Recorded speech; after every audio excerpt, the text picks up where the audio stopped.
দাদা বেশি ভিতরে যান না।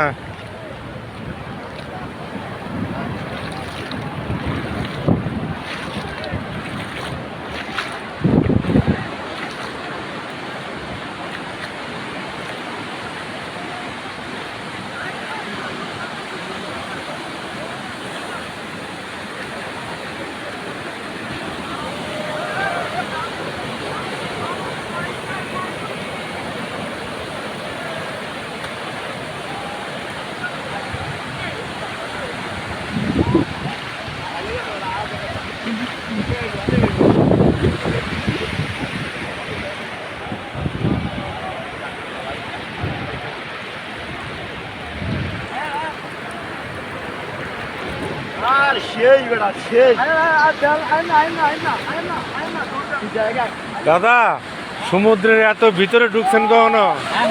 সমুদ্রের এত ভিতরে কখনো ঢুকছেন? না ঢুকে নাই, সেটা তো একেবারে। ওরে বাবা, কিন্তু সাবধানে, এনে চোরাবালি থাকতে পারে। এখানে চোরাবালি থাকতে পারে। যেখানে মাটি নরম দেখবেন সরে যাবেন তাড়াতাড়ি।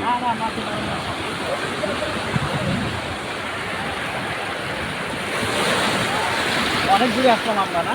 হ্যাঁ, 1 মাইলে পড়ছি। আমাদের পেছনে ঢেউ।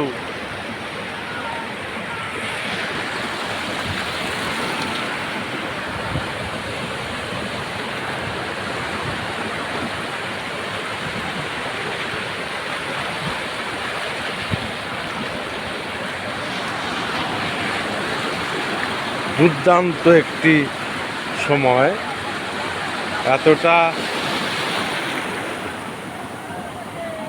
আনন্দের এবং উৎফুল্ল হওয়ার সময়, এটা সত্যি অমায়িক।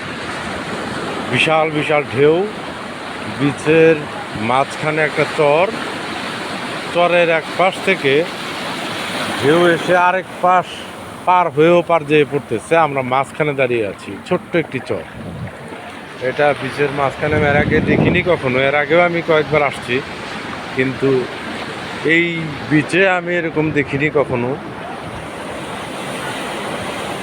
তো এখন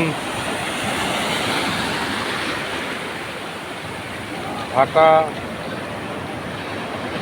শুরু হবে, জোয়ার শুরু হবে। ভাটা শেষ হয়ে গিয়েছিল, যে কারণে অনেক নিচে সমুদ্র নেমে গিয়েছিল, সেটাই এখন আবার ভরাট হচ্ছে। মাঝখানে একটা ছোট চরের মতো আছে। এই চরটা অনেক বড়, প্রায় 1.5 কিলোমিটার হবে। অনেক দূরে দেখা যাচ্ছে সুগন্ধা বীচ। বীচ থেকে মাঝখানে চরের মধ্যে আমরা অবস্থান করতেছি। এক দুর্দান্ত দৃশ্য।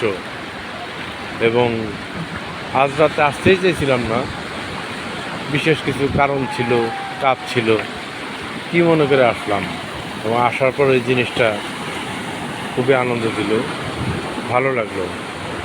সত্যি এটা ভোলার মতো নয়, দীর্ঘদিন মনে থাকবে এই বিষয়টা।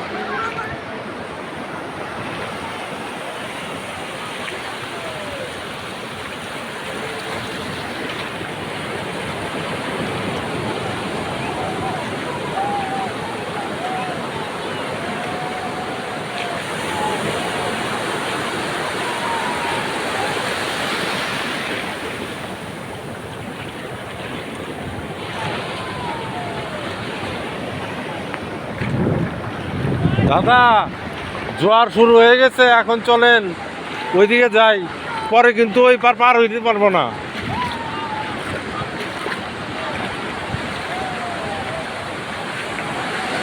কি বড় বড় ঢেউ, বাবারে বাবা, 4টা 5টা করে ঢেউ একসাথে আসতেছে।